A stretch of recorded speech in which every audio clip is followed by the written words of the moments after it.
Bismillahirrahmanirrahim. Assalamualaikum warahmatullahi wabarakatuh. Di sini kami dari kelompok 8 yang beranggotakan Dwi Wahyuningsih dan Khulki Isnamil Hindayah akan membawakan materi yang berjudul pengambilan keputusan berbasis sistem informasi. Untuk mempersingkat waktu, langsung saja kita ke materinya. Yang pertama, pengertian pengambilan keputusan. Ada beberapa pengertian pengambilan keputusan dari beberapa para ahli.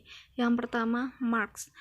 Pengambilan keputusan merupakan pilihan dari beberapa alternatif.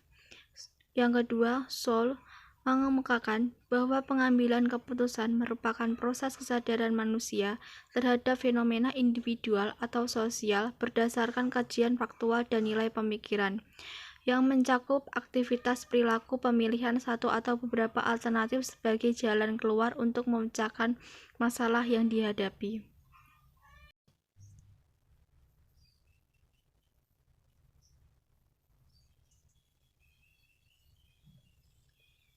Yang ketiga, menurut Dirgi Arteri dalam Iqbal Hasan, pengambilan keputusan adalah pilihan alternatif perilaku atau kelakuan tertentu dari dua atau lebih alternatif yang ada.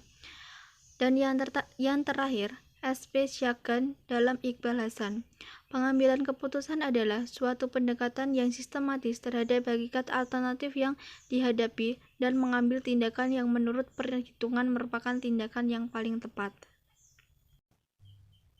Dari beberapa pengertian yang telah dipaparkan oleh beberapa para ahli, maka dapat disimpulkan bahwa pengambilan keputusan adalah suatu hasil dari pemecahan masalah, jawaban dari suatu pertanyaan sebagai hukum situasi, dan merupakan pilihan dari satu alternatif yang ada, serta pengakhiran dari proses pemikiran tentang masalah atau proses yang dihadapi, ataupun hasil dari pengambilan keputusan adalah keputusan.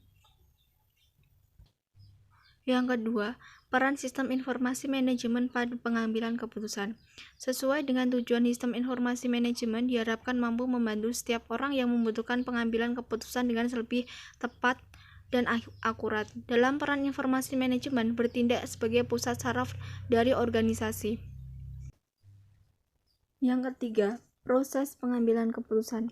Model yang bermanfaat dan terkenal yang diajukan oleh Herbert L. Simon akan digunakan sebagai dasar untuk menjelaskan proses pengambilan keputusan.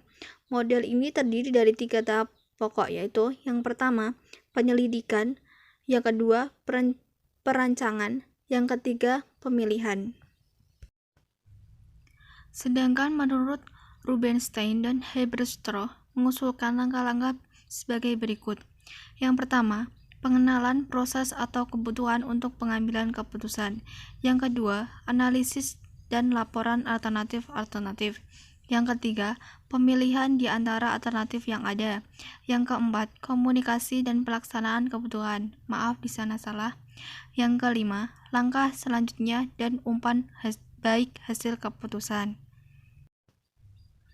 Berdasarkan kerangka dasar tersebut, maka dalam pengambilan keputusan secara efektif diperlukan beberapa tahap agar keputusan yang diambil dapat membantu pencapaian tujuan organisasi.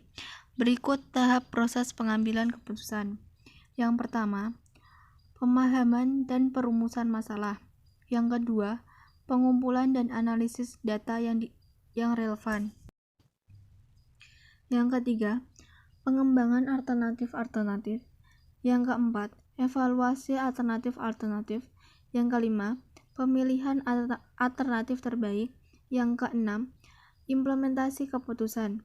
Yang ketujuh, evaluasi hasil keputusan. Sekian presentasi dari kelompok kami. Kurang lebihnya mohon maaf. Billahi taufiq wal hidayah. Wassalamualaikum warahmatullahi wabarakatuh.